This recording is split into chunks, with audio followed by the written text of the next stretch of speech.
Well, good morning, good morning, good morning, or good evening, or whatever it is, whenever you're watching. I don't know if you, yeah, because you might be watching later, you might be watching on the other side of the world, etc. Might be But watching a welcome, replay. welcome. A lot of replay. Yeah, we'll have a lot of replay viewers because the folks out in California, it's 5 a.m. right now where you are, and that's early for you. I don't know that I'd be rolling out of bed for anybody at 5 o'clock. So, yeah, we have a lot of folks watch the replay, and that's awesome. For me, a view is a view, and I love that each and every one of you choose to take some time out of your day to watch our video.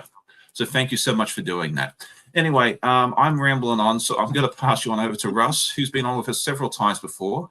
It's always a joy to have him, so I'm going to let him introduce himself and tell us a little bit more about him, just in case you haven't known who he is. So before I get started, Sean, do you have your backup generator? No, I'm on a wing and a prayer. Hi, I am Russ with Quote Meets World. I've had my YouTube channel for almost 2.5 years now. I started it for a couple months, and then, well, I'm sorry, I had thought about starting it, and I had emailed Sean a couple times, and he's like, "Yeah, go ahead and do it." So I started it, but didn't tell anybody because your first few videos are not great. And then I eventually, pinged Sean and said, "Hey, look, I started a channel." And Sean's like, "Ooh, that's awesome." And joined him on one of his Brekkie's. I think it's almost 2 years ago to the day now. I was going to say, I think it's 2 years ago. He lost power during that one. I ended up doing my very first solo live. It was awesome and terrifying at the same time. You did an awesome job with that because with that, like we lost power here and I was the host on Zoom. So I figured once you lost power, that was it. Good night. Thank you very, very much. And then someone texted me and said, "Hey, Russ is still alive." And I'm like, how's he alive? So yeah, it was my first crazy experience, and I've had a lot of fun since. On my channel, I do basically a weekly vlog that lets you know all the shenanigans I have gotten up to throughout the week. There's always pictures of the fur kids, and I think they're the highlight of everybody. And then I also go live every Saturday morning at 11, so I will be live again in a couple hours. And then occasionally I do a Zoom private so day that anybody can join, and there's going to be one hosted tomorrow. Those links are in my channel videos this week as well, although I just now realized it's not in my live today. I got to go get that fixed. And aren't you live at 5 again today over in Stephanie's? And then tonight I'm going to be on Stephanie's channel at 5, and it's going to be basically 2 full days of sewing this weekend. And that's a bad thing. How? Because of how much I'm going to be turned on, mentally turned on, because that's a lot of introvert energy that has to be expended. So I'm going to be worn out next week at work. I hear you. I'm the same way. I'm like, if you look up the word introvert in the dictionary, you will find my picture there. It may also see, might also say see also Russ. Yeah. But my photo will be there. So, but it's so good to see each and every one of you. I see Kristen just popped in. She emailed me the other day and wanted the link just because she hadn't been around in a while and wanted to join us. So I'm really, really excited to see her here with us this morning. But let's go back up and see who popped in earlier, because we have a bunch of people here, which is always exciting. It looks like my friend Annette is here. She's our first viewer of the morning, and she started posting her videos on her channel. She's just started one recently. I think I'm going to put your link in. So I'll go ahead and do that in just a minute. And if I forget, remind me, because I get distracted very easily. Good morning to Russ. Good morning to my mate Mike from a New York Beauty. It's good to see you. Sherry is here with us as well. She was on with me a few weeks ago, along with Tasha. Same deal there. Good morning, Judy. It's always good to see you. Pat Strawhouse, Teresa Lee's iQuilt 2 is up bright and early. It's 5 o'clock where she is. She has a wonderful channel as well. Good morning to Miss Sheila. Good morning to Miss Ingrid, who I'm sure you know very well, Mr. Russ. You know, Ingrid and I went to the same college. Oh, you did? We didn't find that out until sometime early last year, but Yeah, she and I went to the same college. I think I graduated and then she started right afterwards. Oh, okay. Well, that's really cool. Like a small world, right? I know, especially as small of a college it is. Yes. I was going to say, if I bump into somebody who came from my hometown, I went to, well, I didn't go to college. I went to this, well, I did some at the community college here, so I guess that's technically possible. But I've actually yeah. run into a classmate from college. Went to college up in the Boston area. Ran into a classmate from college at the Great Clips down the street from me.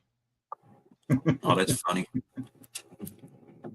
All right, let's see who else is here with us. Good morning to Miss Pat. Katie Krause is here with us. Good morning to Miss Laurie from Quilting in the Country. She has a wonderful channel as well, as does my friend Leanne from Pastry Queen's Farm Adventures.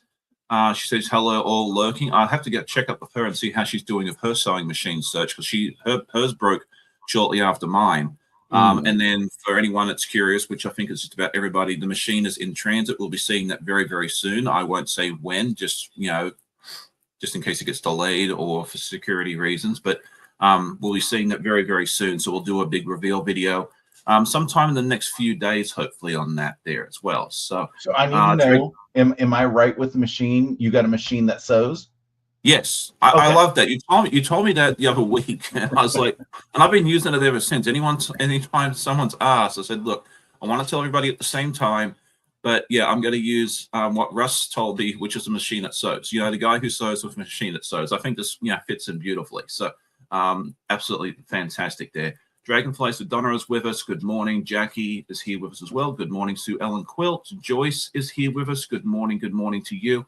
And I think I caught everybody. If I missed someone, I apologize in advance. I'm still running on 1 cup of coffee, which is never enough.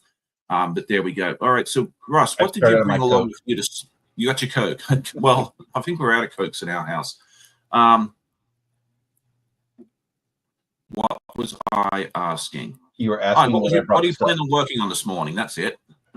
So I am working on some of the blocks from what is the pattern called?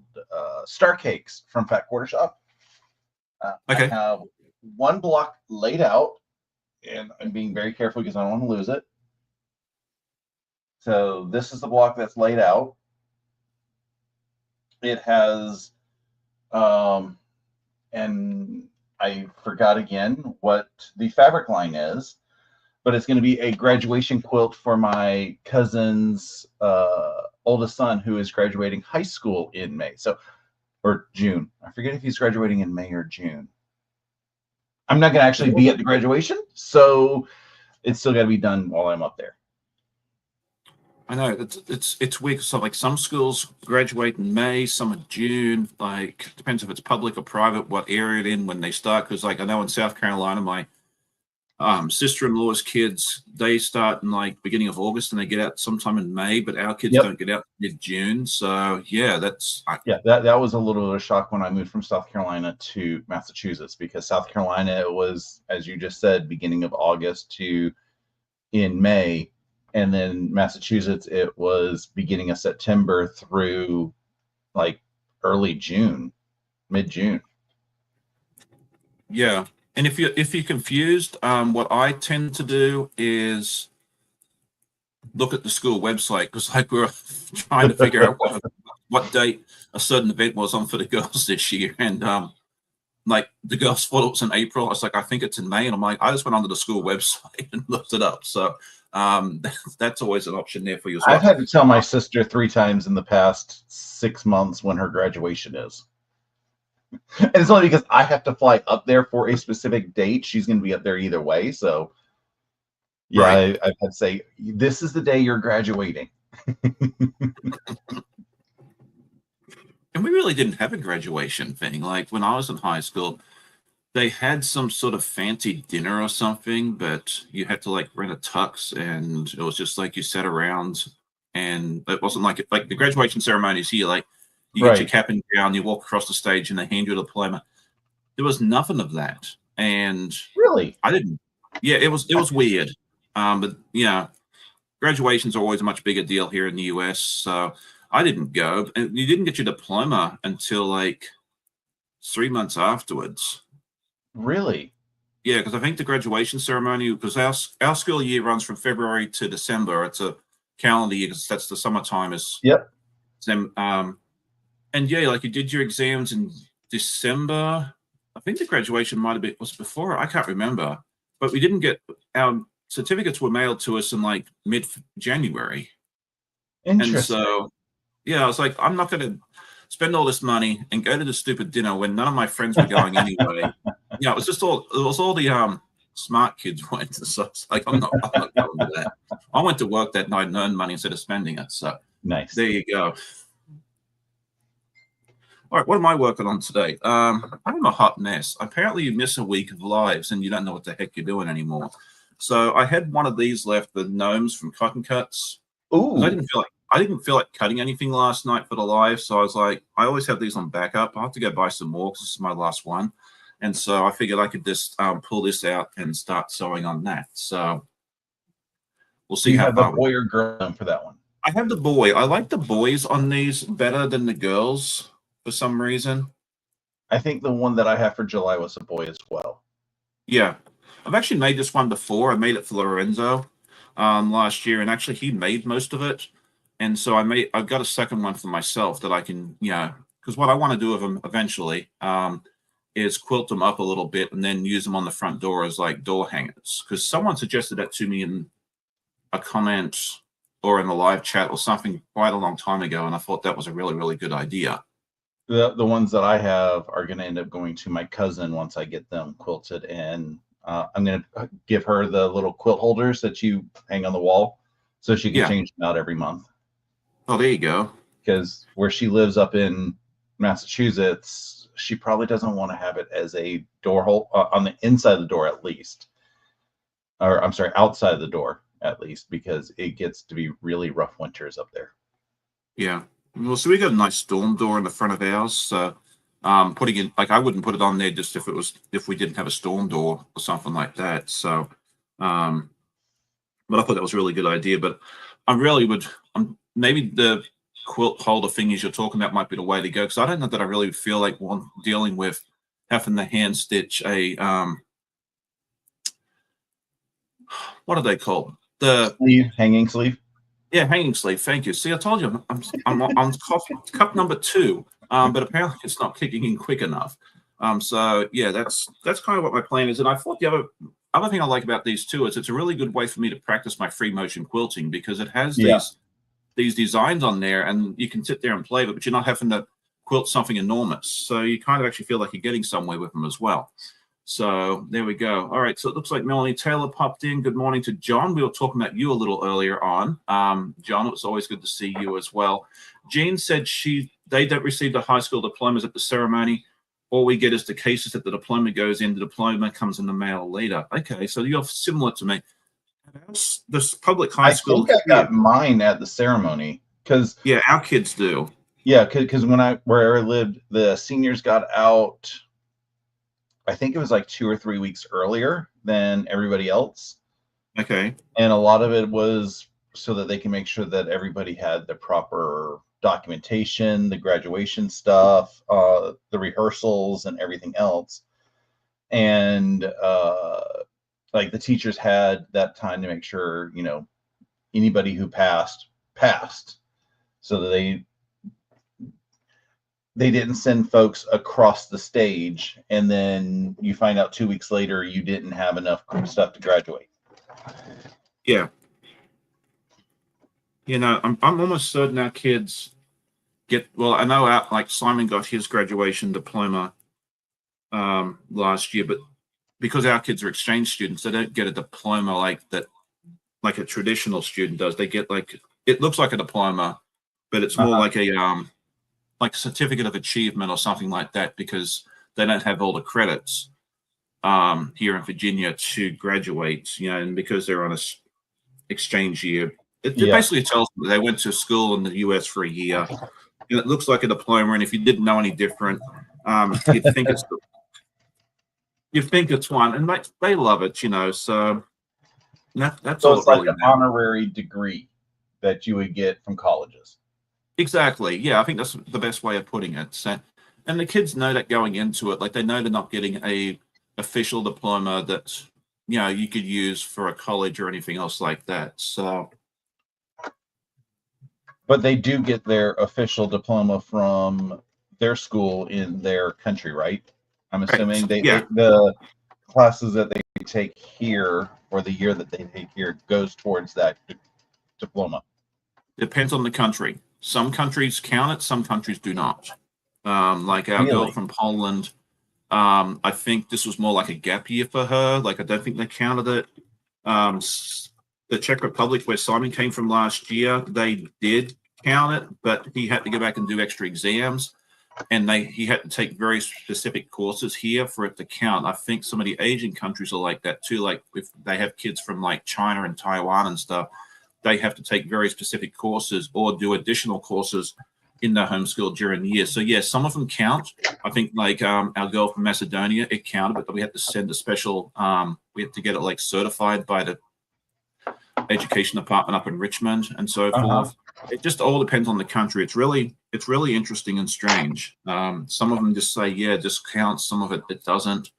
But they all know what's going on before they come over here. So whereas, it doesn't the college ones, they usually count when you study abroad in college. Right. Yeah. College is a little different, I think. I don't know. It's just interesting. As I said, it's always just a little bit different. Yeah. All right. Our friend Barry is here. I see him popped in, and he'll be joining me next week unless something has changed. I'm very excited to have him come join me because he'll be our first time guest. Michelle the Quilter is here. She says she subscribed to Russ. She enjoys his channel, so that's always good.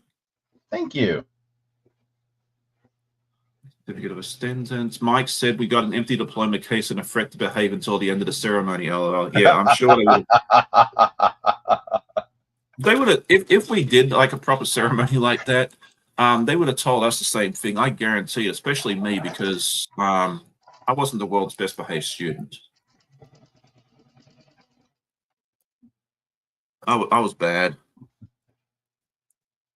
I knew where that line was that you shouldn't cross, and I put my toes up on it, and that's where I went. You have your toes so far up on it, but you don't fully cross it. Well, I also had an alias, so that way if a teacher who didn't know who I was caught me out of bounds or something like that, I could give them an alias. And I actually got caught one time by a teacher who didn't know me, and they asked me who I was, and I gave them my alias, and then I heard like 5 minutes later on the PA that my alias was called to the deputy principal's office, and I'm like, I don't know who that is. No, it was a little bit worse with me because a couple of teachers taught my mother back in the day. Like that they were around for so long that they had taught my mother. And I didn't let anybody know who I was, especially the ones that I knew had taught my mother, because I've heard some of the stories that she did. And she wanted to go to the parent-teacher day the first couple of weeks at school. Yeah. And like the first day of school, one of the teachers, Mr. Minicucci, he was going through the list and just trying to figure out who he taught parents of. And he, like a good majority of them, because nobody really left town, he had taught the parents of. But I kept my mouth shut with him. And because all he had to go by was the last name. And I was going to say, mom's last name obviously wasn't my last name. And when she went to the parent teacher thing, or open house, or whatever the first event for parents are, she goes up to him and says, "Do you remember who I am?" And he looks at me, and he starts staring at her for a second, and he goes, "Oh no."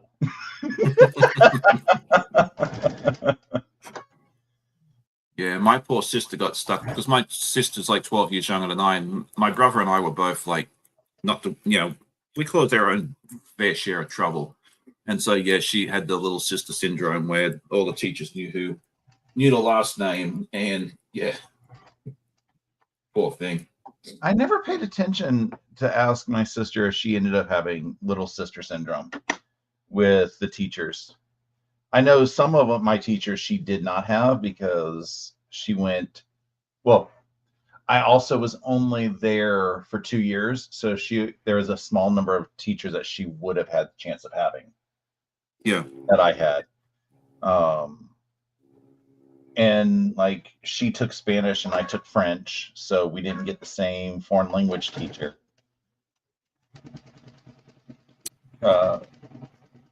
And the I think the only teacher that was from a required course that we would have had was the 11th grade English teacher, which I only had for 2 weeks because I had already finished 11th grade English in 10th grade. I think she would have had her if she was still around. But the 12th grade English teacher, I think, had retired by the time that Fran got 12th. Right. So there wasn't many teachers that she would have had that was on the same for me. Yeah, I'm going to ask my sister which teachers she had the same as my brother and I, because I'd be very curious. I looked up the staff directory of my high school earlier this year just because I was curious to see who was left from when I was there, because it's been a good gravy, almost 30 years since I graduated. I'm getting old. Like, Don't say anything. I By the know, way, but we're about the same age. I know, yeah, but I'm just sitting there thinking, okay, yeah, I'm sure our 30-year high school reunion will be next year, and I will not be going because it's just too darn expensive.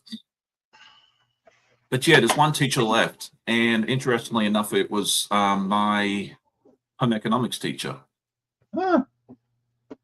We found out sometime in the last year, and I was very sad about this, that the aforementioned French teacher had recently passed away. And that one hit hard because she was one of my favorite teachers. Right.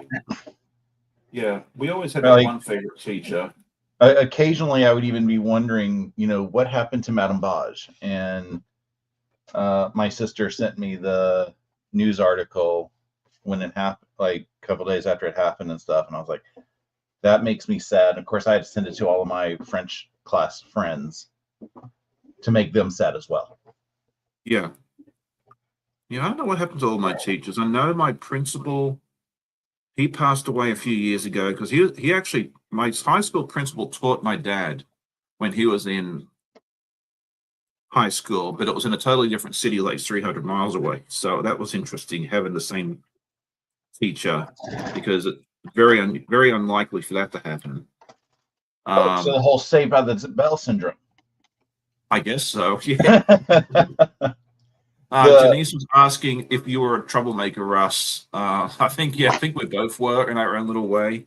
I was actually a good kid in high school, strangely enough. Well, a lot of it is because I knew the proper limits. Yeah. I did accidentally call my French teacher a lady of the night. And not even in those words. The story about that one is her classroom was the same classroom that I used for first period for calculus, and it was senior year. And this was like early December, if I remember that correctly. And the calc teacher was running late. He hadn't made it into the school yet. And that morning, the French teacher, Madame Bage, was in the Mac lab classroom talking to Mr. Mullally. I was like, so Madame Bage, why were you and Bob talking? Because I was talking to teachers with their first name just because I had lost some of the respect from them. And she said that she was planning on buying a computer, and she was trying to get like the pros and cons of getting an Apple Mac. Right. And I ended up making some sort of comment about how can you afford a computer on a teacher's salary? Because teachers do not get paid enough. I'm telling No, you this, they do like not. that they never have gotten paid enough. And she ended up responding sarcastically saying, you know, how do you know that this is my that this isn't my only job? And Right. I responded with a true statement of, so that's why I saw you at the corner in Springfield the other day.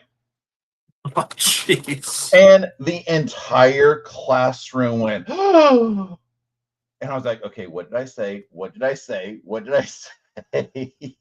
And I rewound. I was like, I didn't mean it like that. I mean, I saw you crossing the street over by Chi-Chi's yesterday because we Open were mouth in insert Springfield foot. going to the movies, and I had seen her crossing the street. And like I said, I did not catch what I had said. And she threatened me with like a million demerits. I'm sure. That was the only bad thing that I think I did in high school, and it was completely unintentional. It's funny. Candace says that she was never in trouble. She just didn't show up. I was the exact opposite. I knew I You wasn't going can't to be get in in the. trouble if you're not there. Well, that's a good point.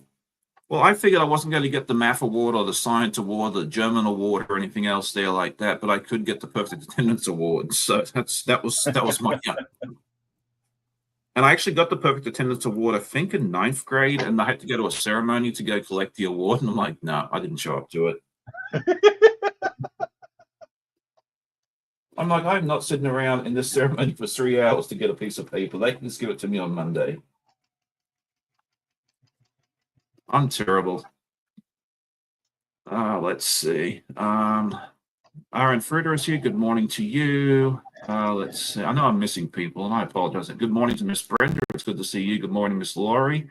It's good to see you as well. Good morning, Miss Becky. Pasita is here with us as well. I think I caught everybody. Giovanna, I say good morning to. Janice is here. So good morning to each and every one of you. Thank you so much for joining. It's always good to see each and every one of you because I missed you all last week. It was really, really sad that I couldn't join you, but we had a good time last week. We took the girls down to Raleigh. There was a sheep and wool festival that Amanda and Ali wanted to go to, and so we dropped them off. And I was very sad because as we're driving up to the New York State Fairgrounds to go take them to the Sheep and Wool Festival, I saw this sign that said quilt show. I was like, ooh, I can go to the quilt show. But then I had Eva with me, who is not a crafty person at all, and she would have been bored to tears. So I took her to the museum like I told her I was going to, and figured, okay, well, I'll just come down here next year and take a look at the show, because that way I can just, drop the girls off or whoever at the Wool Festival, and I'll just walk over to the next building and go to the quilt show. So you know, last weekend I got texts from people saying, "Where's Sean?"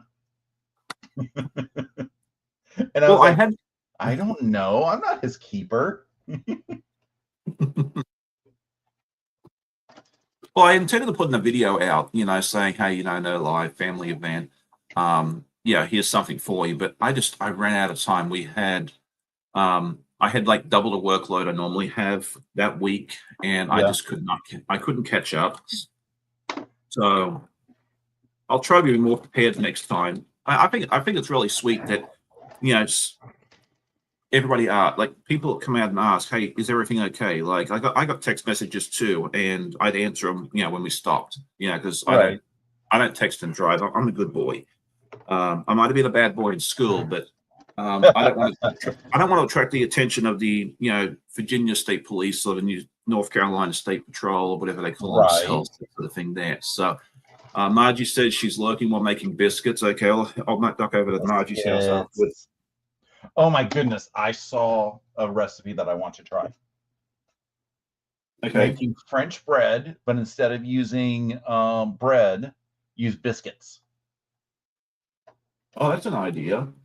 And I was like, that just sounds incredible, because we know how awesome biscuits are on their own. Imagine them, dipped in the French toast egg wash, egg and cinnamon and nutmeg wash, and then fried. I was like, that just sounds incredible. That's awesome. The other thing I found recently for breakfast food, and this is amazing, and you all have to try it sometime, is pancakes. Like, traditionally pancakes you put on a griddle and you flip it and all that sort of stuff there. Yep. Amanda found this recipe recently where you bake it on a like a sheet pan, and so it's like one big. It is fantastic. Because all you have to do is like you make the mix like you do for pancake stuff. Instead of having to like make a pancake at a time, you just you just pour it onto the sheet pan, you shove it in the oven for 15 minutes or whatever it is, and you're done. And these things are fantastic. They taste great and they reheat well the next day. Like you can put it in the fridge and pull it out the next day and heat it up, and it's absolutely fantastic.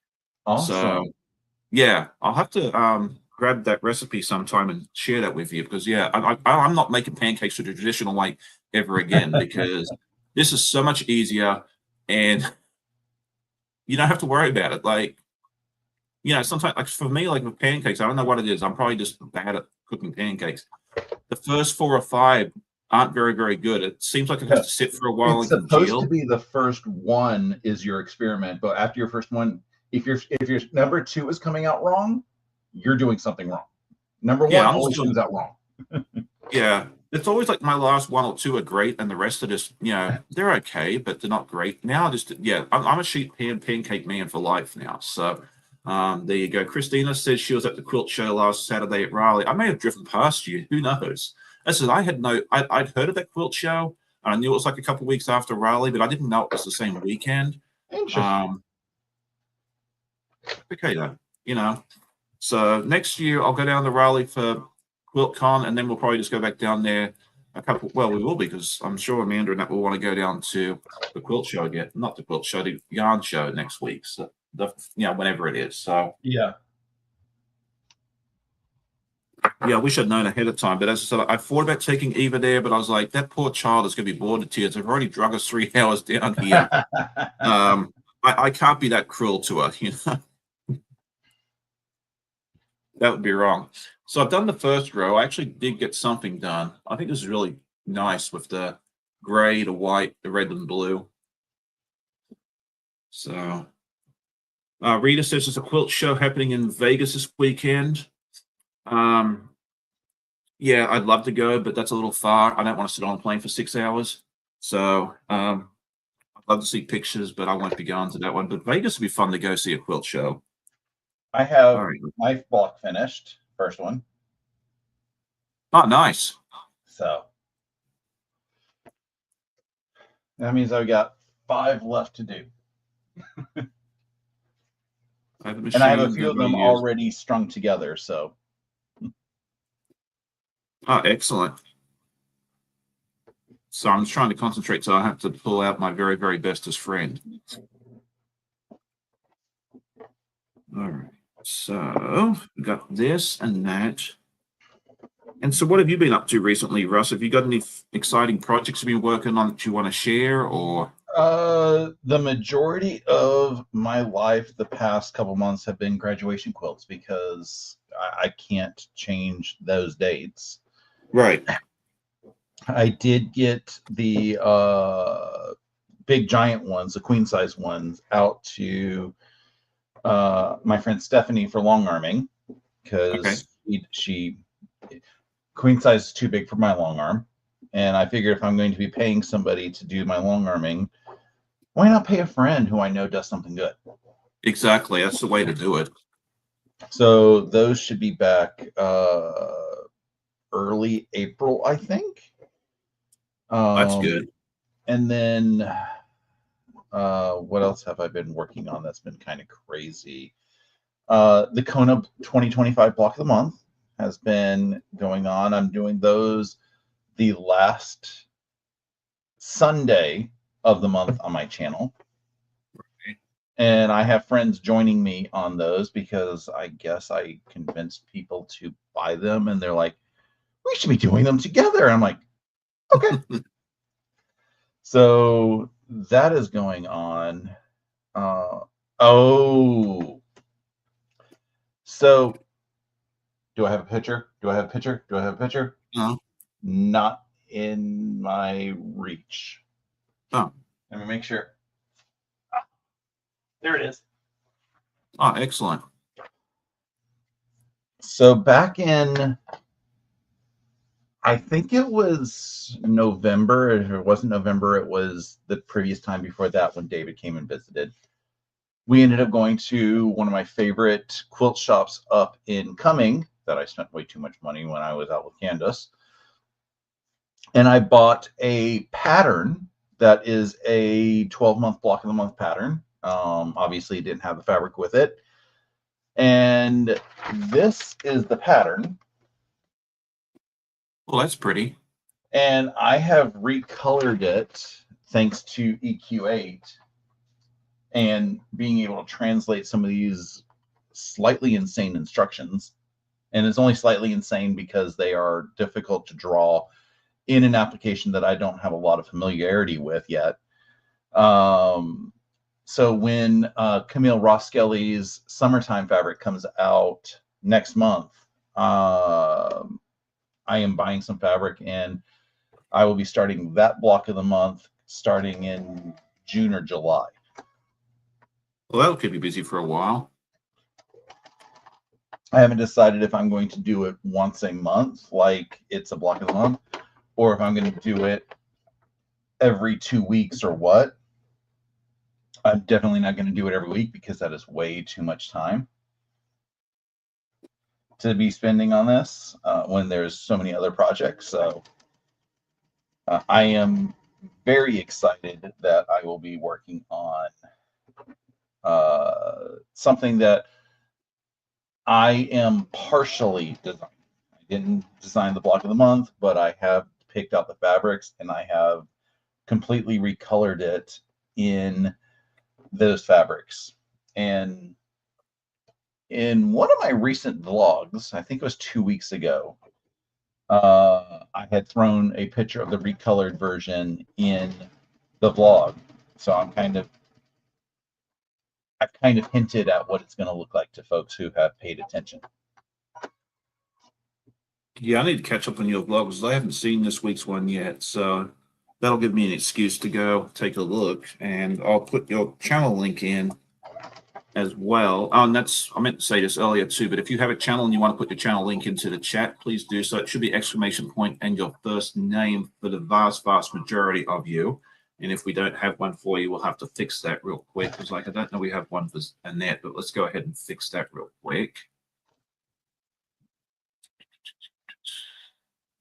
I also put out a very hilarious short on Wednesday. Or was it Thursday? The other day, with Riley singing. Oh, that's fun. So, yeah, I live with a diva, and even though people think that I'm the diva. It's always good to see the fur babies in the videos. Yes, especially when she can be the star of one. Oh, for sure. Yeah, I think like Rowena, like my turtle behind me, she likes to dance around during the lives and the things. Yeah. And someone said I think I was on Tammy's live last Sunday night, and someone said that sometimes they like the turtles hear you talking and that makes them dance around. So Oh. I've never thought of that before, but maybe that could be it. I mean, I figured she was just, a show off and wanted to be part of the party. I don't know, but yeah, because I used to think it was like if I didn't feed her, she'd be dancing around looking for her food. She's like to beg just like the dogs do. So I deliberately feed her before I record. And so, yeah, maybe it is that she hears us talking and wants to be part of the fun. All the vocal vibrations. Could be, yeah, very much so. So I don't know. That's if anyone here is a turtle expert, please chime in. So there you go. All right. Zaza says if she doesn't win the Euro Millions, she said she did not win the Euro Millions last night, but it's a rollover 166 million pounds on Tuesday. If I win, I'll be flying private to QuiltCon. Okay. Yeah. Well, hang on. Stephen says we removed his channel. No, I don't think I removed yours. Hang on, Stephen. Let me find out where yours is. Or is Nightbot being asleep again? No, it's been working. It should be. I'm showing it here at exclamation point Stephen. Let's throw it back in and see what happens. Because yeah, the last time I was live, it wasn't being nice. And I haven't been paying attention to see. Don't tell me it just died. Yeah, I don't see Nightbot in here. Son of a dog. Okay, so if you have a channel, you won't be putting it in today. I am sorry about that. Yeah. And here I was thinking that was working. All right, let me just try one more thing real quick, and then we're gonna have to give up. I may have to go get a new bot because Nightbot's supposed to be the best at. Well, I say that. well, it's been up until recently. It's worked beautifully. Like I've not had the first issue with it.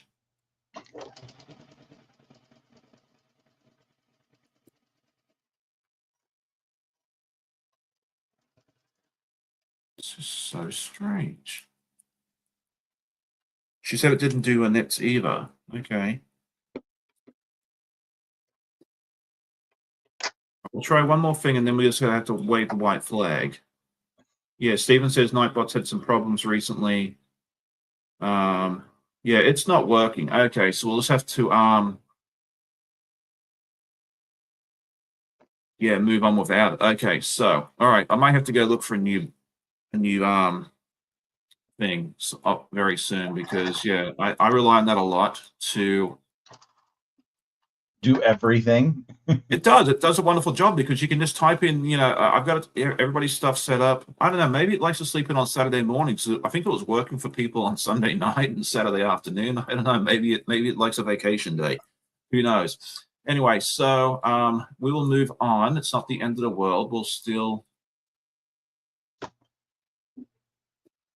Lane says someone entered a bunch of emojis to see if you get sent to jail. I think I turned that off.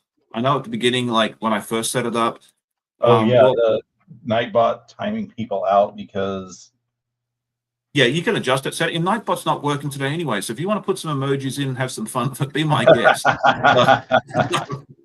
You know, as soon as somebody does that, Nightbot's gonna be like, "Oh, look, I'm here." Hey, if that's what we have to do to get it to kickstart, be my guest. So if you want to put some emojis in, be my guest, have some fun with it. There you go. So. All right, so April Sortel is here with us as well. It's good to see you. Yeah, we'll figure out some stuff with Nightbot. As I said, I really do think we may just need to go ahead and look at a different option because I do rely on that quite a bit. JJ is white and DD is red. So back to the breakfast conversation. Yes. A friend of mine from college who is now up in New Hampshire tried Vegemite for the first time the other day. Apparently you could buy it on Amazon. You can also get it. We used to be able to find it some stores here. I know Wegmans has it. Yeah, they one of his friends said that they have it at Shaw's, and I'm like, yeah, I'm a little bit far from Shaw's. And they don't carry it in Publix or Kroger here. Well, I refuse to go into Kroger if I can help it. Right. So I currently have a jar of Vegemite in my Amazon cart for when I decide that I want to be brave enough to try it. I know you got to have like the most minuscule amount on the toast because of what it is. So yeah, I plan on purchasing it at some point. Maybe I can send it to my sisters and we can do a little video of us trying Vegemite together. That'd be funny. Well, I have done some unscientific testing, and I have discovered about 29 out of 30 Americans despise the stuff. So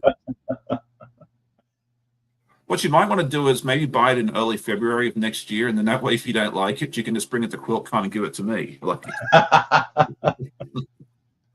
because I'll take it off your hands. I think the thing would be is Fran would try it with all her friends. Well, there you go. So that is my intent with it is depending on how it goes. I don't know if the airport would let me have it on the plane. Well, so I don't know how they would treat that. It's not a liquid. Well, I would end up putting it in my carry-on anyway. Not carry-on, check baggage anyway. Oh, then they won't care. I mean, I've transported Vegemite home before. Because the flight up to Massachusetts is going to be my last flight that I will be able to do before Southwest changes all their policies. Oh yeah, that's sad. I'm very disappointed in them. Thank you and everybody else and their brother. Yeah, I mean, I try to keep everything positive here and everything else, but I think that I'll just my thing is yeah, like that made Southwest special. It made it different. Yeah. You know, you didn't have to pay for your bags, and I love the open seating policy.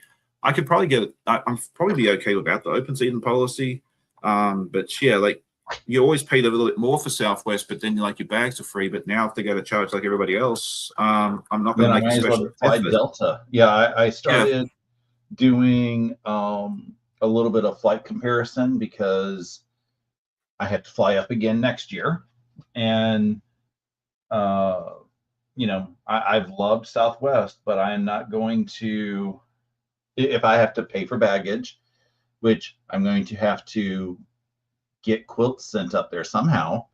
And if I'm going to have to pay for this, I'm going to have to pay for that. I'm like, at that point, I'm going to be the same price as Delta. Yeah. And I can get a nonstop flight on Delta to Boston instead of doing a stop flight to Hartford. Right. Because the little bit of extra time or the amount of time I save is basically the increase in commute time from Boston to where my sister lives versus Hartford, where my sister lives. I would prefer to fly to Hartford because it's a lot more convenient, it's a lot easier, and all that other stuff. But if I have to go to Boston, I will. Yeah, that makes sense. It'll be interesting to see how that all pans out. You know, they may do it for a couple of months and realize that they've lost, you know, too much market share and change and that sort of thing there. Marlene says, take the train. There's no change for baggage. I have actually thought about that, but it's a long way. Yeah, I'm like, it's because I remember we took the train to DC in 7th grade, I think it was. And it was a overnight. Well, I'm sorry. We left in the afternoon and we arrived in the morning. So yeah, it was still overnight, but then you don't have rental car at the train station, whereas you have rental car at the airport. So there's a lot of more other issues that you have to figure out by taking the train. Well, in some of the bigger cities, like I know Philadelphia is one, they do have rental cars like within a block or so of the train station. Oh. So that's not necessarily always the case. Yeah, like if you get off in some little podunk town or something, yeah, there's not going to be a rental car place nearby. Because Amanda's done that before. Like she'd take the train up. They go to New York Sheep and Wool Festival with some of her friends, and they'd take the train to Philly to meet up with some of the one of the friend's sisters, and they'd get a rental car there in very close to Philly. I think it was they got off at the whatever the stations they're called, Union Station or whatever, and it was like one block over or something. You could go get a rental car. It wasn't far at all. So I don't know which stations have that, but I don't know that New York would, because it's probably a little, I don't know if you had that in Manhattan, but yeah, some of the bigger stations I do believe have rental cars there to make that an option for you. All right, let's see. I might actually have to take a peek-sees on that. Yeah, take a Because look. I don't care The only how other long issue the with Amtrak train. too is if you get delayed or something. Like, I remember Amanda took her kids up to Boston on the train, and that was just an absolute mess because I think there was an issue with the locomotive, and I think they were like 6 hours late or something because Uh, they crawled to Richmond and they had to wait for another train, and they weren't getting updates from the conductors or anything else. Well, they told which train was coming up to save them, but they didn't know where this train was. And I went online and found the train tracker app, and I kept telling the man, okay, the train's here, the train's here. I was like, I track containers and that sort of and ships and that sort of thing for a living. Like I do freight trains all the that's time. So inside scoop. passenger train, what's the difference? So there you go. Giovanna says she hasn't flown since 1999. I think the last time I flew, actually, yeah, the last time I flew was back in 2018 when I went down for my 2017. I lied, was for my brother's funeral in Australia. Like, I'd love to take the boat or the train or something else back home, but the boat takes way too long to get there. So, Well, every time that I envision taking the train, I just think of that I Love Lucy episode where they take the train back from California back to New York, yeah. and Lucy pulls the emergency brake like 6 or 7 times in the episode. Yeah, we took it last year. We took Amtrak from Rhindscliffe, which is about an hour and a half north of New York City, into the city and back for a day trip. And it was it was a really good way of getting into the city and back. Like, I would definitely do that again in a heartbeat. Yeah. Yeah. It dropped If you it off right. was something that, it's a destination and you don't need vehicle and stuff. So, like, if Yeah, I no, was we just went in for the day intentionally spending because, the weekend in Boston or New York or something, I think Amtrak would probably be very fun to take. yeah, it just depends on your situation, of course. So there you go. All right. I'm sorry. I'm super distracted for some reason today. I don't know why. Maybe I need more sleep. All right. DD. I think I did this backwards. That's Don't okay. do things backwards. You have to bring up chat. Yeah, but I'm also Australian. We do everything backwards. Our school years are backwards. Our seasons are backwards. We drive the side of the road we drive on is backwards. So Is it really backwards driving on the other side of the road if most of the other world does the other side of the road? I don't think there's a lot of countries that do the left-hand side. I mean, there's a lot that are right side like us, but I think a majority of countries do left side. Let's see. All right, so 174 countries and territories have right-hand drive traffic, and vehicles use the left side in 78. So it's almost 3-1, or Oh, 2.5-1. Yeah, so it looks like left-hand side is New Zealand, Australia, Papua New Guinea, Japan, Indonesia. I didn't realize Indonesia was on the left. I guess they do that for the Australian tourists. India, Sri Lanka, one of those countries in Europe. I want to say it's like Thailand, but don't quote me on that. China, And then it looks like Europe. the south, like the whole southwestern part of Africa is left-hand drive. England, or the UK, I'm going to get in trouble here. So Scotland, England, Ireland, that sort of thing there. And then there's a country here in South America. It's on the left. I think it's like Guyana or something like that. And then everybody else is on the right. If you look at this map here, it's these tiny little spots on the map that's left, and everybody else is right. So yeah, more on the right. I thought for some reason I thought it was more on the left because like I think I was just envisioning all the European nations, which they're all on the there's right a once you get lot on the of them, continent. but there's also not a lot of square miles or square kilometers for them. Yeah, no, continental Europe is all right-hand side. Jamaica, yes. That wasn't on my map. I'm sorry, Janice. I'm going to get in trouble now. Janice is like, Jamaica, which she would know because she's from there.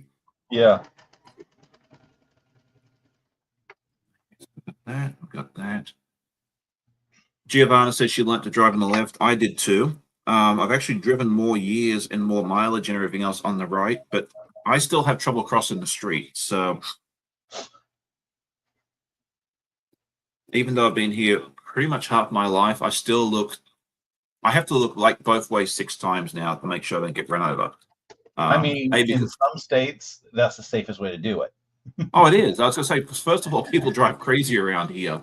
And secondly, yeah, I was taught to look to the right, look to the left, look to the right again. And that can get you in a lot of trouble.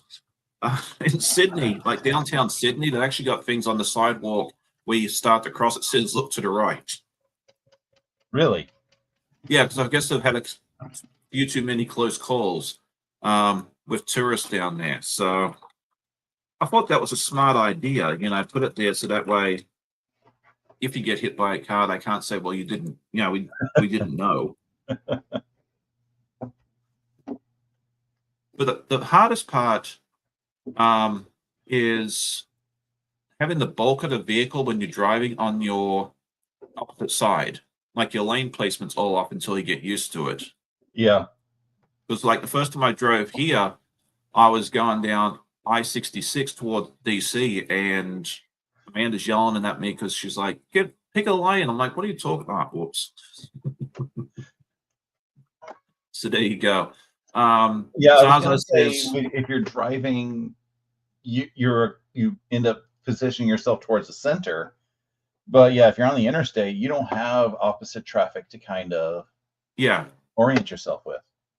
It takes a while to get used to it. You do. I mean, I always end up on the wrong side of the road in Australia now, every time.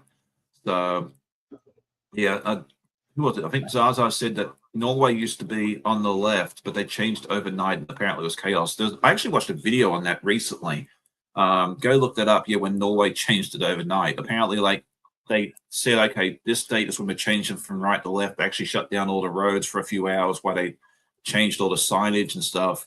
This was back in the 60s or 70s or something like that. It was, it's an interesting video. If you're bored one day and you want something to learn about, go look it up as well. So let's see. Mike says here, which is in Staten Island, New York City, said she got a better chance of getting creamed by a bike than a car, but they come from all directions. That's so true. Kansas says I can't shift gears in my left hand. It's stupid. That was hard for me too, driving here, because I used to shift with my left hand, and then when I started, like I was driving my father-in-law's pickup truck around. It was a manual transmission, and I went to go change the gears, and I kept hitting the door handle. I'm like, what the heck is going on here? So if you have an automatic transmission, it's not as bad, but that is like muscle memory 101. Thankfully the pedals are in the same position, but if you for the few manual transmissions still floating around, that is a definite thing that you have to be careful of. Stephen says, when we were in Australia and driving, I kept shouting at Walter that he was too close to the shoulder, which was nice. I was going to say, I think he would know because he's been there a few times. So there you go. All right. What did Tasha say here? My algorithm has me watching people in New York City delivering food on bikes. They fly. There's a dude in DC. It does it as well. Yeah, I was going to say, the dude in DC just started popping up in my feed. He's fun. He's an interesting dude to watch. I think most of the ones I see of his are shorts, but they're always interesting. I haven't seen one in New York, but now that someone said it, so it's going to start showing up. It's good, which is fine with me. I always like that, that sort of interesting stuff there as well. So Mona says she's too old to switch driving line difference. So it's definitely it's an acquired skill, and I just kind of give myself a rule now that if I go to Australia or something like that, I try very, very hard not to drive in the first few days of being there. I want to get acclimatized back to what I'm used to. Well, what I grew up with, I guess, because I've been here so long. Before driving, I really don't, stepping off a plane at 6 o'clock in the morning after a 17-hour flight and getting in a car and driving in Sydney is not the best thing. Not a smart idea. At least for me. You know, some people are smarter than me and can do it, but not for me. So talking about the bicycles going the wrong. Yeah, no, people here you ride the bikes the wrong way. We call them salmon here, like, you know, fish going upstream. Giovanna's asking us what do we think of roundabouts. I love roundabouts if people know how to use them, which they're starting to get better here. When they first brought them here in our area, it was like, good gravy, people are going to die. They still don't know how to use them here, but like when I first moved to Atlanta, I joked that we had one roundabout here. It was called Interstate 285, which goes around the city. We have one of those too. But we've now gotten more and more roundabouts in the area. The most recent one that I found is near the Amazon distribution plant in western end of Atlanta, where the basically where the train depots are, obviously, because that's a good place for it. But yeah, people don't know how to navigate them here. Yeah, like we started getting a lot of roundabouts in Australia back in the mid 80s, I think it was. So we've had them for 40 some years at least. And it's only started installing them here in the US, probably more popular in the last 5 or 10 years, at least in the mid-Atlantic area. And when they first came out, they were a hot mess for people, but people are getting used to them. And I'm not having to, you know, swear and scream at people that like learn how to drive as much as I used to. Yeah, I'm constantly yelling. I'm like, dude, go. Yeah, no, the ones I go through, people have figured them out pretty well. I mean, I'm impressed. I am very happy to see that, you know, 99% of people have figured it out. So that's something else that's always fun to watch too, is them dash cam videos, like roundabouts and stuff. Yeah. The places that they have roundabouts here are small intersections, so it doesn't make sense. Unlike the largest roundabout in the country, if not world, in East Longmeadow, Massachusetts, which has 9 roads coming together. Oh wow, that's intense. Yeah, and there was a quilt shop over there, and I found a way to avoid that one because I'm like, that one terrifies me. Yeah. Zaza says the roundabouts are fine. My issue now is they keep putting traffic lights on. Yeah, there was one, like, there's a huge roundabout near where my sister lives, and they've got this traffic light in the middle of it. And I'm like, why is there a traffic light in the roundabout? Doesn't it kind of defeat the purpose of having one? But I don't know. I'm not a traffic engineer, probably for good reasons. So, well, they've started putting diverging double diamonds here. Yeah. Which is a little freaky for people who don't know what they're doing. I mean, there's no way to drive wrong on them. But yeah, we have those too. It will freak I like it because I get to drive on the left-hand side of the road for a little bit. Like, exactly. I'm like, yeah, back home again.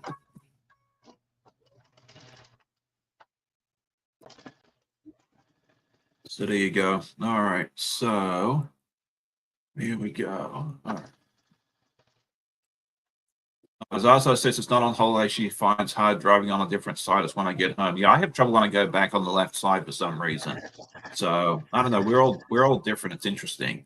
All right. So Mike's asking, what the hell is a diverging double diamond? It's basically, you'll have to go look it up. It's hard to explain, but basically what they do is they have you go to the left-hand side of the road because it has less cycles. Like, instead of having to do a straight cycle and a left cycle, they can do it. You can do several momentums at once. And so instead of being like 5 or 6 different sections for each cycle, it's like 4. And so it's actually supposed to be help traffic move faster. And I think in theory it does. I've seen, like, there's a big intersection near where I work where it's done, and the traffic's not nearly as bad as it used to be.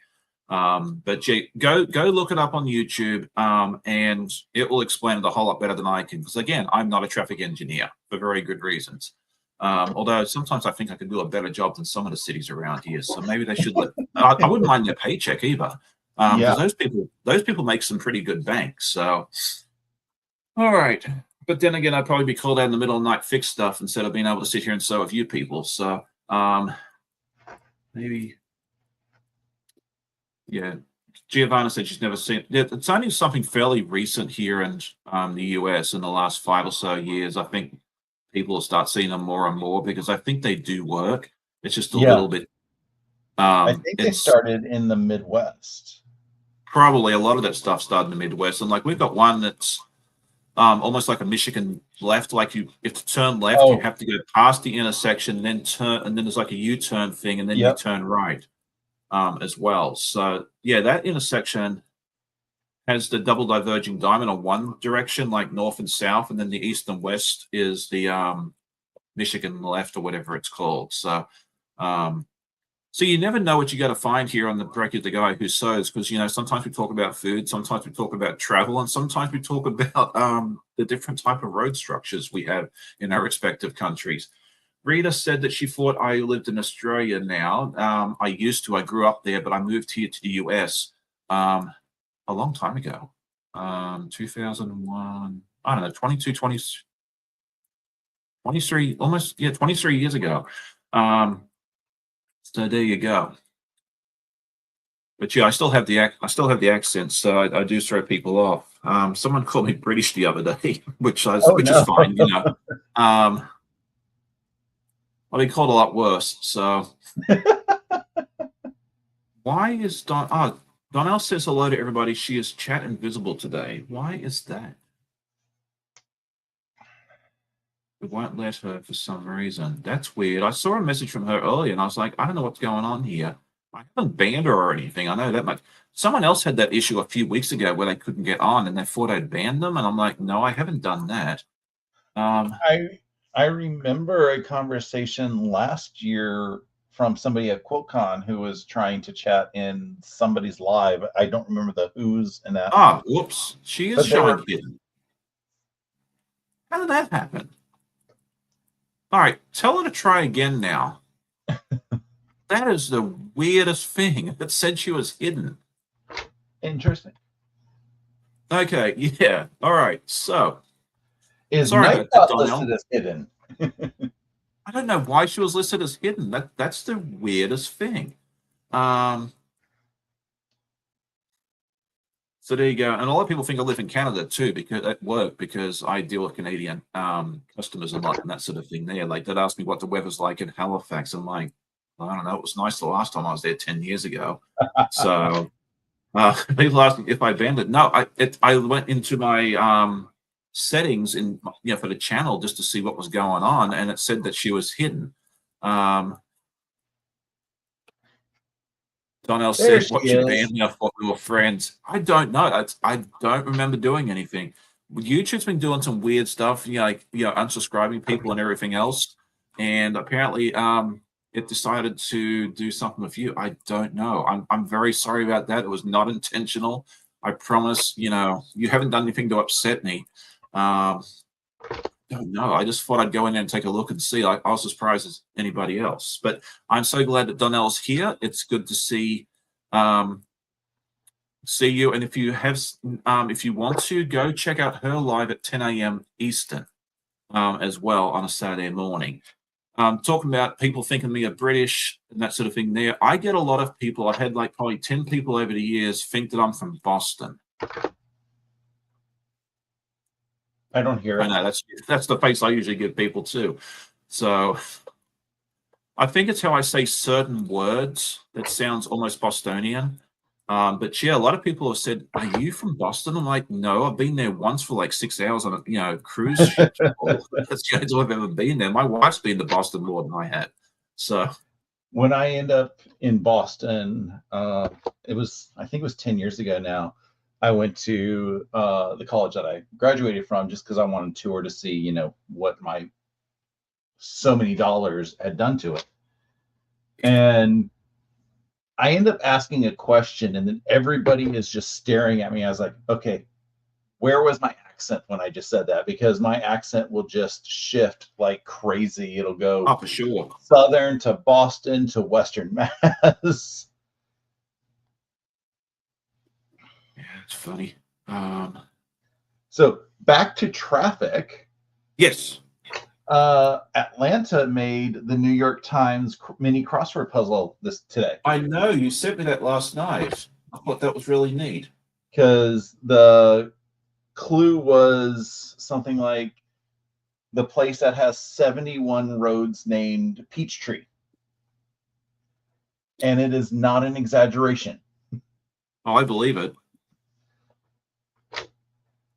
A friend of mine, after he moved here, he was trying to find a ATM that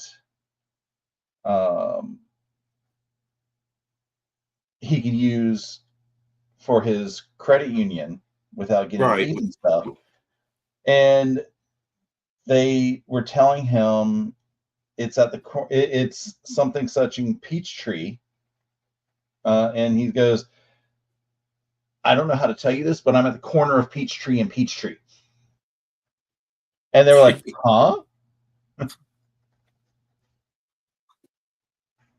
That's funny. I guess they weren't thinking real. I guess they were just like drawing names out of a hat, and they had like 75.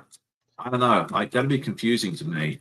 Well, my area of town, we have all the roads named Powers Ferry. So we have Powers Ferry Drive, Powers Ferry Court, Powers Ferry Place, Powers Ferry this, I'm like, okay, we just don't know how to make up names down here.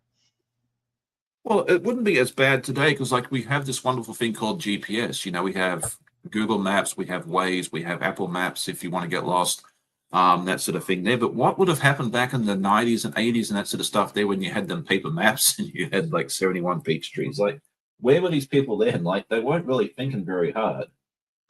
Oh, no. A friend of mine, I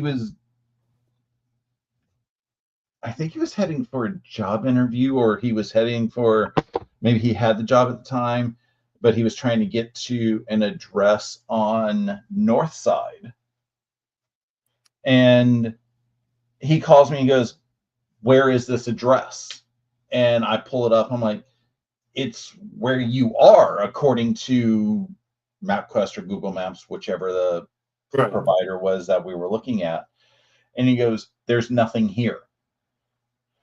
And that's when we found out that there's two different north sides. Like Northside Drive is at one place, and then there's a break for a handful of blocks, and then it becomes Northside again. I'm like, why would you do this? It's not. We have roads like that here, and we had like that in my hometown. So it's not. Yeah. So it's so much harder now. Like in the past, when you had them paper maps. Now, if I'm going somewhere, I'll go research the route before I even go, so that way I don't get lost as often. If I take a wrong turn or something, then yeah. But other than that, like I like to know what I'm doing, so I don't get as turned around, especially. Well, there was also that somewhere I'm not familiar with. Like there's the roads that I'm not familiar with around where my sister lives, and I have been up there to visit so many times since I moved down here, especially since my sister bought her house so many years ago. And she yells at me, she's like, you missed the turn. I'm like, I forgot that the turn was there. Right. And I'm like, I don't live here. I don't travel this road every day. And she, like, especially like the first couple of days when I'm back up there, she's like, why are you using the GPS? Don't you know where you are? It's like, I know approximately where I am, but I don't know where I am. Right. Well, you just do it. I just tell someone says, why are you using? I'm like, I like to know how long it's going to take me to get there, because like I know it's like that in Atlanta too, where it could take you 20 minutes to get there, or it could take you an hour and 50 minutes to get there. Depending on how many accidents and other wonderful joys there are on the roads as well. So a lot of times that's why I have like, even if it's a place I've been to 100 times, I can get there blindfolded. I'll turn the GPS on just so I know what to expect. Yeah, when I leave work, I turn on the GPS just so that I know which route to take. Exactly. Yep. Me too. I know how to get to my office. Yeah. If I'm if I'm leaving work, it's one of two ways to get home. And the GPS, and it's after the first turn. So I'm like, do I head to the interstate this way or do I head to the interstate that way? Right. And 99% of the time, I go the same direction. Yeah. But then there's like all 3 days this week. No, 2 of the 3 days this week, I had to go the other direction because traffic was just insane for some reason this week. Yeah. Don't know why. Yeah, it was weird here too. Like it's hard for where we get turned around, sort of, well, not turned around, like stuck too, is we have a lot of rivers and bridges and tunnels and stuff. So like they're all bottlenecks. Like there's only really like 2 or 3 ways, for me to cross the river to get home. Yeah. So I've got to figure out which one's the lesser of the 2 evils. There's a option I can take that's no tolls, but am I going to sit there for another 30 minutes? Like, do I just pay the toll and take the one route, or I don't know? It just all depends. So from day to day. So yeah, the GPS is good for that. All right, so here we go. Candace says she lives 1.5 miles from work with 1 stop sign and 1 red light, no GPS needed. Yeah, if I lived that close, I'd be riding my bicycle or walking. I miss the days of living 3 miles from work. Because I would come home for lunch and all that other stuff. But then there was one day,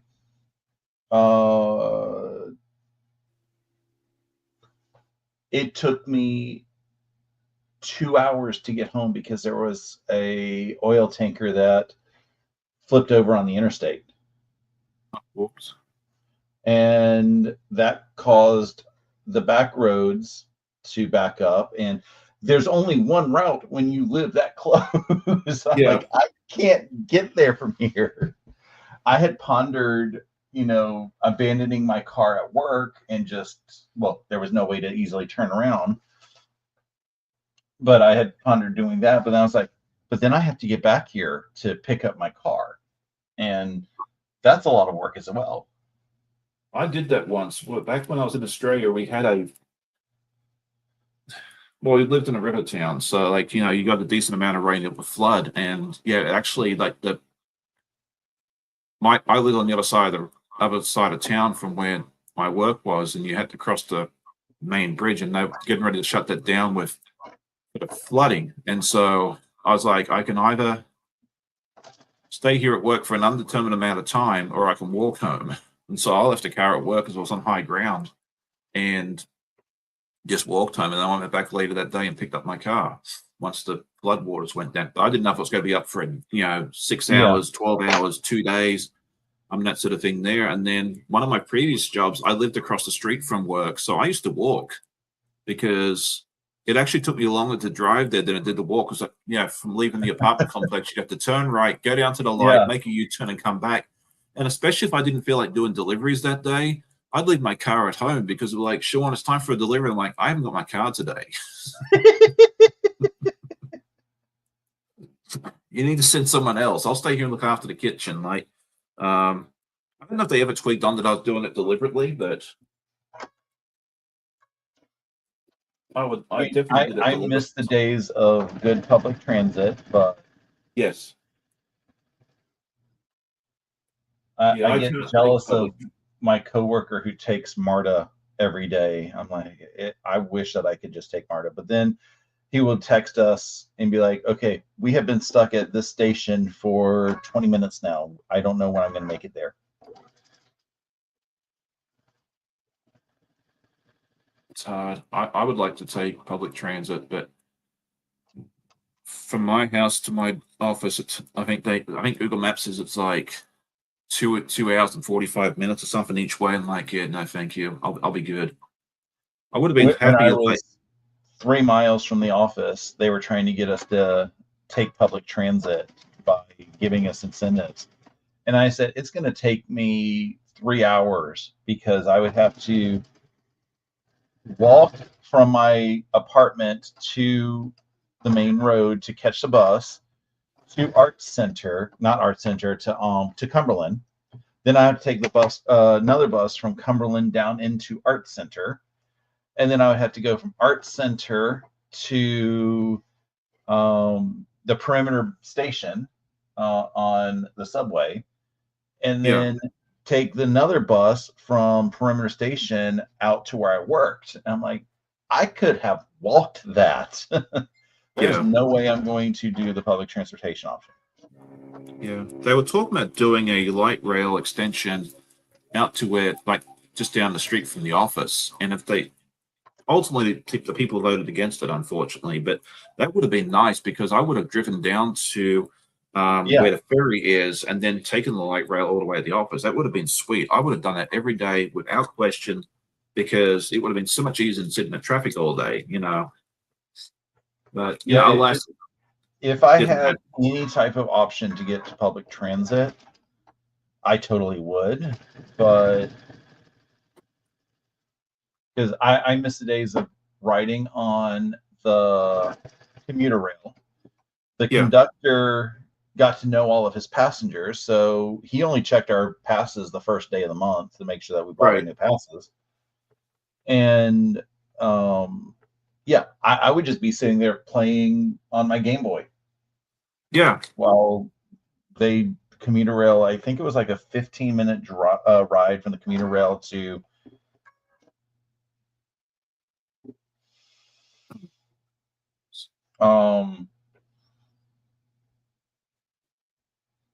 what was that stop?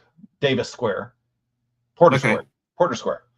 And then it was another depending on which direction I had to go, it was either 2 stops or 3 stops opposite directions. And yeah, I really do miss those days. Yeah.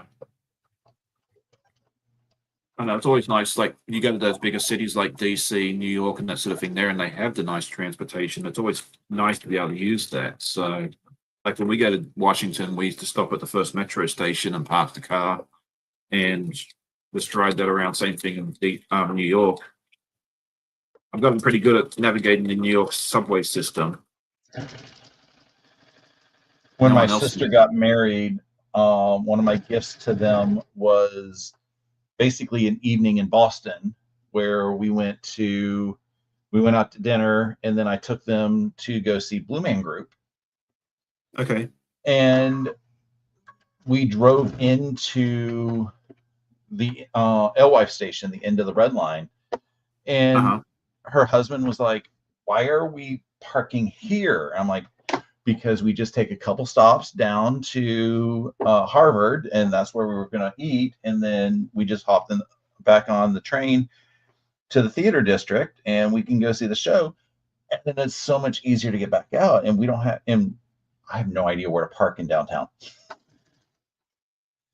And then when he found out that it was just $5 to park, he's like, "Okay, now I understand why you did this."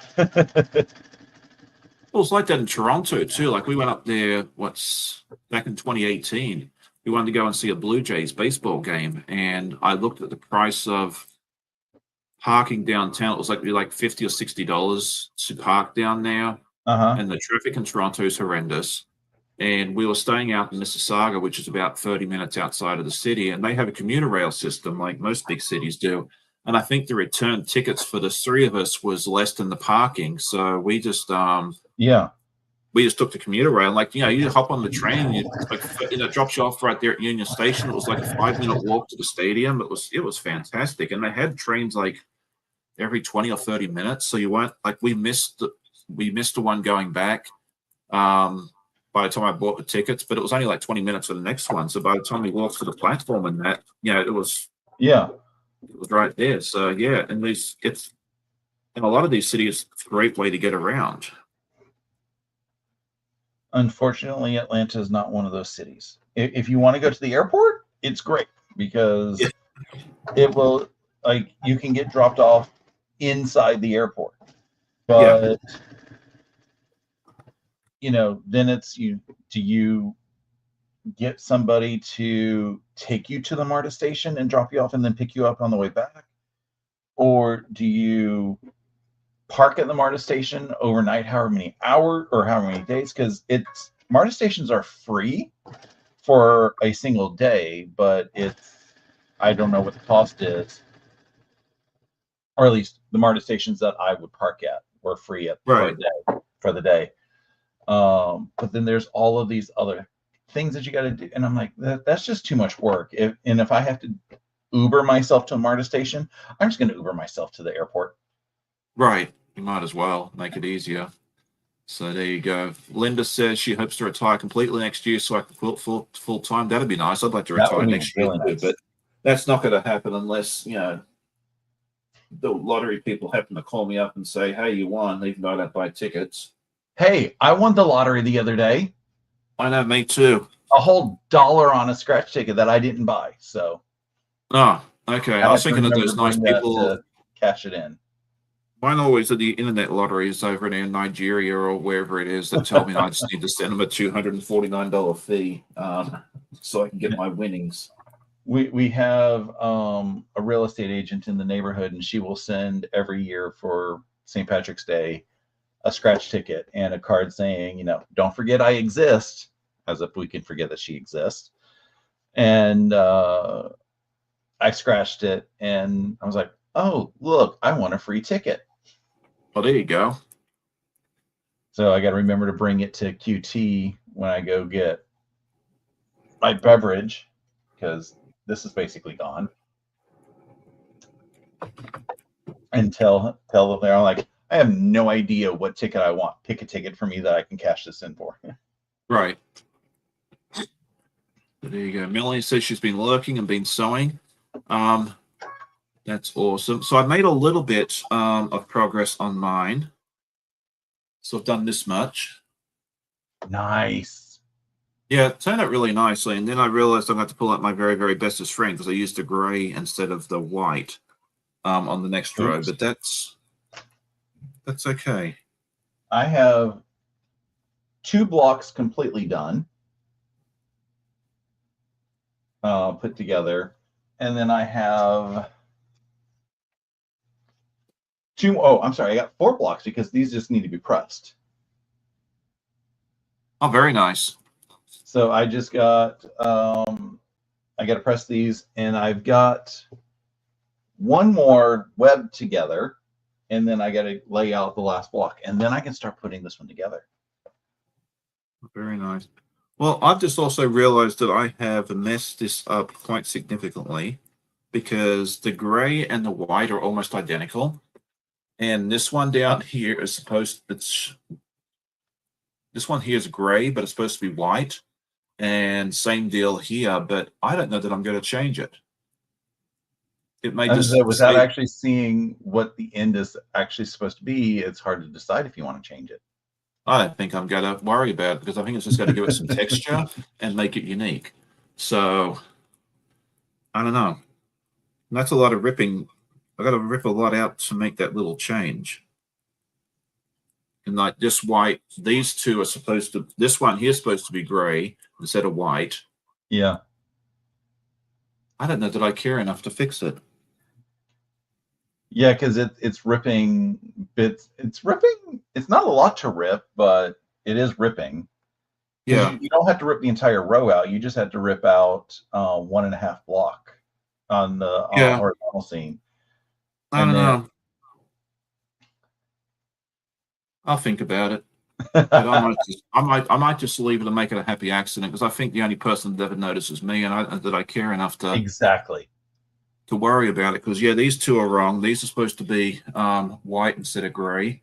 So Janice says she'd leave it. Yeah, just let me know in the comments real quick what you would do. But I'm thinking the whole leave it is going to be. Rita says change it if it's going to bug you. Otherwise, leave it. Yeah, I don't think it's going to bug me that much. I hardly noticed it until I was just looking at it and I'm like, you know what? Well, it'll be fine. I think it was the September gnome. I got the entire thing put together and it looked fine to me. And then when I took the picture of it, that's when I noticed it because you notice things differently on the scale. Oh, for sure. Yeah. And I was like, now that's going to bother me. And it was in the center. It wasn't an edge piece. It was one in. And I was like, this is going to bother me. So I did For create a sure. video of the microsurgery that I had to do to fix it. And it wasn't too bad to fix because it's not that scary sometimes. I know, right? That's a good point. She said you'd be able to spend quality time with my very, very bestest friends. I don't know. I'll think about it. I'm just going to put it to the side for a little bit, and then I'll decide what I want to do. But yeah, if it bugs me, then yeah, absolutely, I'll rip it out. But I think I've made at least one mistake on every single gnome I've done. Like there's one where the beard's the wrong way, and it looks, and that I left that because I thought it was unique. I may and you just can't really tell that one. No, you can't. There was something else I did, another one I did wrong, and I left it because I thought it looked cool. I just like some stuff like this. I just feel like it's like Bob Ross just telling me, it's a happy little accidents. So, I'm not too worried about it. So, okay, let's see. We'll go ahead and wrap things up in just a second, but we're talking about Discord. Let me just grab that link since Mr. Nightbot's not being my friend today. He might be getting fired soon. Uh-oh. Because he's making me do extra work, and I'm scatterbrained enough as it is without having to do extra work. So, be a lot of extra work to redo everything, but it might have to be a thing. Okay, so I just put the link in there for Discord for you, Marlene, in case you need it or anyone else does. But yeah, Russ, do you have anything coming up on your channel that you'd like to tell us about?